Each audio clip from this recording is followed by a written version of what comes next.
آج نومبر کی 29 اور ربیع الثانی کی 1 تاریخ ہے۔ السلام علیکم۔ پیش خدمت ہے حالات حاضرہ کا خصوصی بلیٹن۔ آج کا اہم موضوع ہے جنرل باجوہ مزید 6 ماہ تک چیف آف آرمی سٹاف رہیں گے۔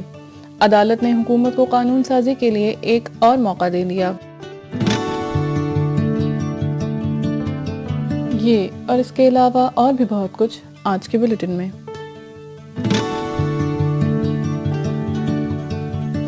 جمعہ کے روز لاہور کا طلبہ مارچ توجہ کا مرکز۔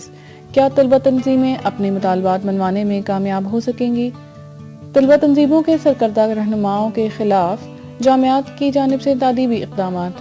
طلبہ تنظیموں کا مطالبہ ہے کہ پاکستان میں ہائر ایجوکیشن میں بجٹ میں کٹوتی، سیاسی بنیادوں پر گرفتار کیے گئے طلبہ کی رہائی اور طلبہ کے سیاسی سرگرمیوں میں حصہ لینے پر پابندی کو ختم کیا جائے۔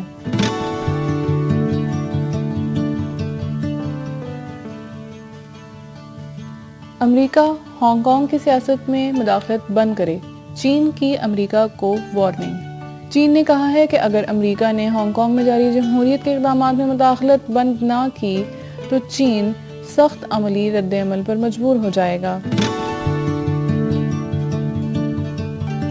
اسموگ پر قابو پانے کی ناکامی میں ہندوستان کی سپریم کورٹ کی وفاقی حکومت پر برہمی۔ فاضل عدالت کے جج صاحبان نے حکومتی عہدیداروں کے لیے سخت الفاظ بھی استعمال کیے۔ دہلی میں فضائی آلودگی خطرناک حدوں کو چھو رہی ہے اور حکومت عملی طور پر ناکام ہو رہی ہے۔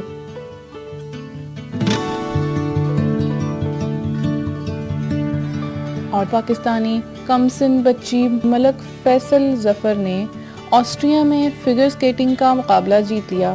مقابلے میں جرمنی، سوئٹزرلینڈ اور دیگر مغربی ممالک کے بچے بھی شامل تھے۔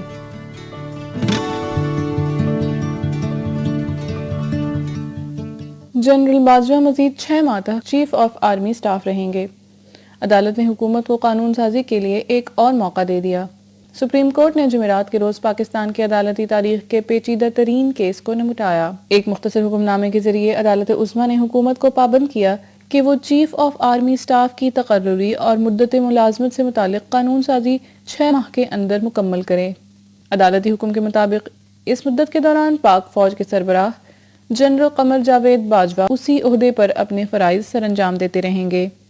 یاد رہے، حکومت چیف آف آرمی سٹاف کی مدت ملازمت میں ایکسٹینشن سے متعلق موجود قوانین اور حکومتی خط و کتابت سمیت طریقہ کار پر عدالت کو مطمئن کرنے میں ناکام رہی ہے۔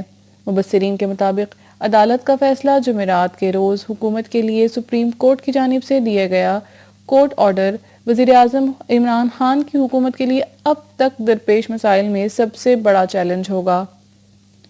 آرمی چیف کی تقرری اور مدت ملازمت کے لیے نئی قانون سازی کو پارلیمنٹ میں 2/3 اکثریت سے پاس کرنا ہوگا اور موجودہ حکومت کے لیے مطلوبہ تعداد میں سیاسی حمایت حاصل کرنا کتنا دشوار ہوگا، اس کا شاید وزیر اعظم عمران خان کو ابھی اندازہ نہیں۔